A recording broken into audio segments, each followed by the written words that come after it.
Bonjour.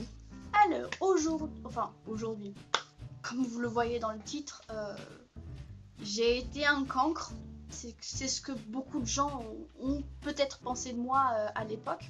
Le truc qu'il faut savoir, c'est que pendant toute ma scolarité, j'ai dû déménager d'un endroit à un autre à cause du travail de mes parents. Je vais toujours m'adapter, je vais toujours me faire des nouveaux potes et tout ça. Et je vais pas vous le cacher, j'ai jamais eu de problème avec les professeurs. J'ai jamais été une élève modèle. J'ai jamais été nulle à chier. Toujours est-il que pendant une grande partie de ma scolarité, j'ai eu quelques difficultés. Mais je m'en suis toujours sortie. J'ai jamais redoublé. J'ai eu mon bac. J'ai fait un bac L en 2012.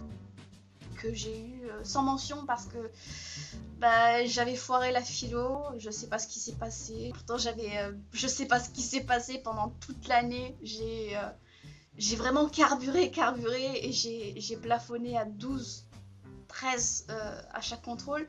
Et je sais pas pourquoi, pendant le bac, je me suis trouvée avec un 6. Alors 6 coefficient 8, ou je vous raconte pas. Du coup j'ai eu mon bac sans mention avec 10,36 de moyenne. Donc juste au pile, j'ai pas eu de rattrapage ni quoi que ce soit. Donc j'ai jamais eu de problème avec les professeurs, si ce n'est certaines personnes qui malheureusement c'était pas vraiment ma faute, hein. J'essayais vraiment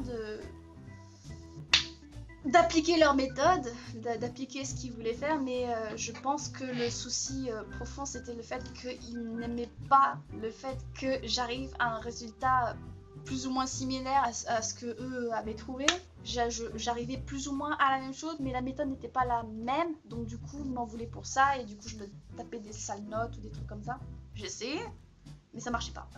Sachant que dans les autres matières ça allait plutôt bien. Après le bac, je ne savais pas, enfin si, je savais ce que je voulais faire, je savais dans quel domaine je voulais travailler, mais je savais que mes parents étaient contre le fait que je parte dans cette branche-là.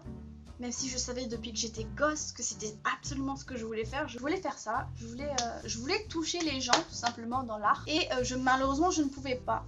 Du coup j'essayais de trouver une façon de faire des études supérieures dans l'optique de me dire je ferai ça à côté. Ils voulaient absolument que je fasse une prépa. Pendant que je préparais mon bac, il me disait des trucs comme quoi il fallait que je fasse... fallait que je poste ma candidature pour certaines prépas. Moi à l'époque je voulais juste m'éloigner. Je me suis laissée tenter par la prépa, même si au départ j'étais catégorique, je voulais pas le faire parce qu'on m'avait dit que la prépa c'était extrêmement élitiste et qu'il fallait faire beaucoup de travail. T'avais pas beaucoup de vie sociale, si ce n'est pas du tout, et que une fois que tu avais fait tes 2 ans, tu pouvais faire absolument n'importe quel métier dans la branche littéraire, parce que du coup j'ai posé ma candidature dans les prépas littéraires. Je m'étais dit, tellement il me l'avait proposé tout ça, que peut-être j'en étais capable. Et c'est là que ça a commencé à merder. Je suis effectivement allée en prépa. J'étais un peu mitigée au début. Je pensais qu'au début, avec la charge de travail qu'on avait, ça allait. Même si on avait énormément de bouquins et tout ça. J'essayais de travailler comme j'avais l'habitude de faire.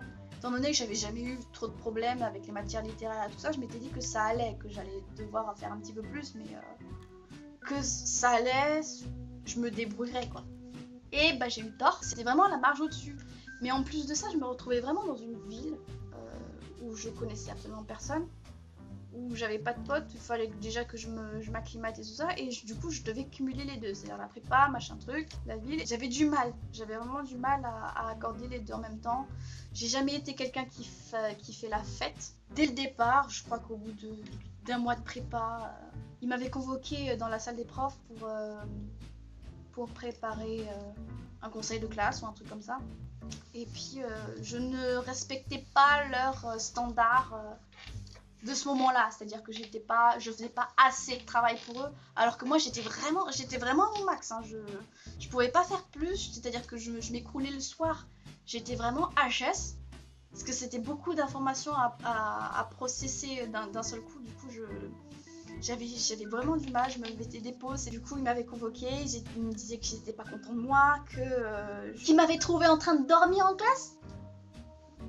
Chose que je comprends pas, parce que comme on a commencé les cours en début septembre, donc c'est encore l'été, il faisait très chaud, on a eu une sortie de classe où il faisait très chaud et puis après le déjeuner, beaucoup des gens de la classe étaient en train de piquer du nez. Vous avez commencé quand vous faites la digestion de ça, vous avez beau essayer de rester éveillé, bah c'est compliqué. Et là, il s'avère que bah, j'ai eu la malchance d'être dans le champ de vision d'une prof à ce moment-là où j'essayais de garder les yeux ouverts. Et du coup, je ne sais pas pourquoi, mais elle me l'a reproché à ce moment-là.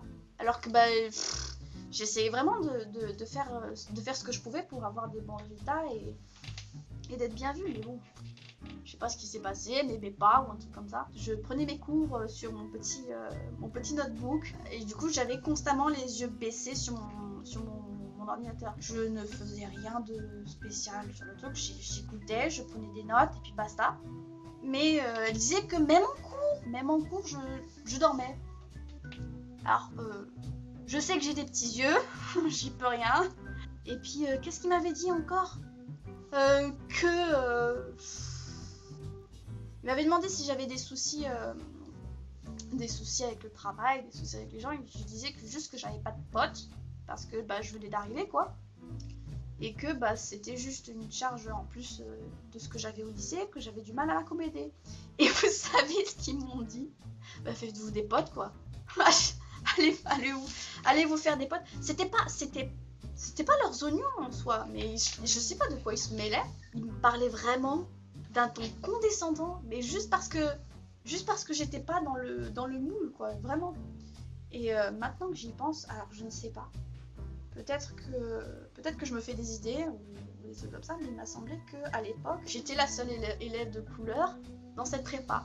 Alors je ne sais pas si c'est corrélé ou pas. Je pourrais remarquer, hein, parce que vu comment ils se sont acharnés sur moi, voilà quoi. J'avais jamais eu aucun problème avec les professeurs avant, et là pour une raison inconnue, bah, j'étais devenue le cancre de la classe, quoi. Il y avait pas mal d'élèves qui étaient dans le même cas que moi, qui n'avaient pas forcément des notes qui correspondaient à ce qu'ils attendaient d'eux. Et petit à petit, ben, ils ont viré en gros les personnes qui ne rentraient pas dans le moule, dont une fille dont j'étais assez proche, qui mettait du sien, mais bon, comme elle travaillait en dehors de la prépa pour payer ses études et tout ça, bah, ça lui arrivait de piquer du nez en cours, mais je pense qu'ils étaient au courant. Je sais pas, pour moi, ils se sont vraiment comportés comme des connards. 7 ans là, après les faits, je leur en veux encore parce que ils m'ont vraiment marqué, et pas de la meilleure façon. Mais j'étais vraiment au bout. Je leur ai dit que bah, j'allais pas continuer, hein. J'allais pas continuer parce que c'était trop de pression, je me sentais toujours surveillée. J'ai horreur de ça, qu'on me traite vraiment de haut, comme si j'étais de la pure merde. Ben, forcément. Vous savez ce qu'ils m'ont dit? Si vous ne nous aviez pas dit ça, on vous aurait viré. On vous aurait viré. Et donc du coup, je sais pas ce qu'ils ont dit à mes parents, mais en gros, ils leur ont foutu la tête à l'envers. Je sais pas pourquoi en soi, ils ont voulu croire ces professeurs, qui clairement étaient des professeurs, qui étaient des mecs qui concernent le fait d'être humain avec les gens. Enfin, je comprends que tu as un job, tout ça, mais t'as pas besoin de te comporter comme ça avec des gens qui essaient vraiment de leur mieux, quoi. C'était la première fois que je me sentais vraiment comme si j'étais un cancre, moins que rien, et ça a été le début de plein de problèmes. Enfin bon, tout ça parce que les professeurs ne savent pas faire leur travail. Je suis persuadée que dans d'autres prépas littéraires, de maths ou des trucs comme ça, ils sont pas comme ça. Après, je ne sais pas, je suis jamais allée là-bas parce que bah, c'est pas mon domaine. Mais manquer cruellement de qualité humaine, c'est quelque chose que j'arriverai jamais à comprendre.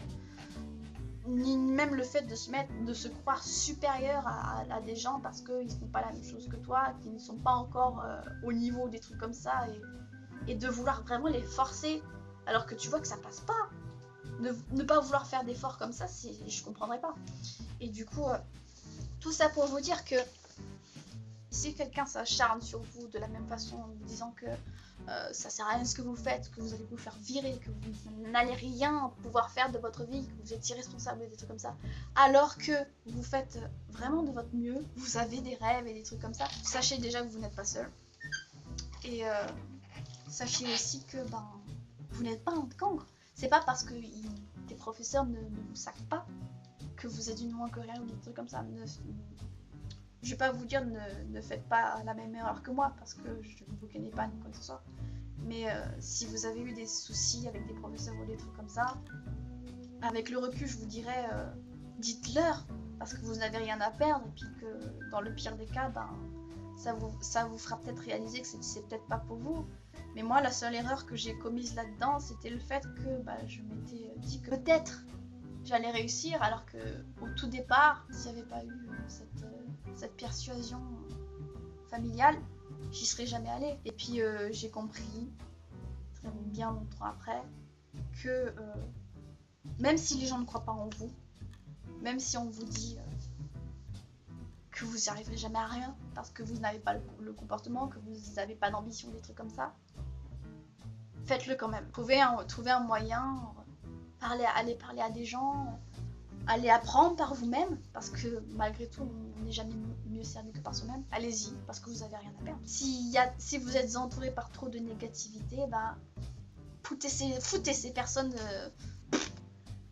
foutez ces personnes dehors, je sais pas, foutez-les dehors et vraiment prenez vraiment le temps pour vous de vous construire avant tout parce que c'est ça le plus important. Voilà, j'espère que c'était pas trop lourd, je vous vois dans une prochaine vidéo. Chou.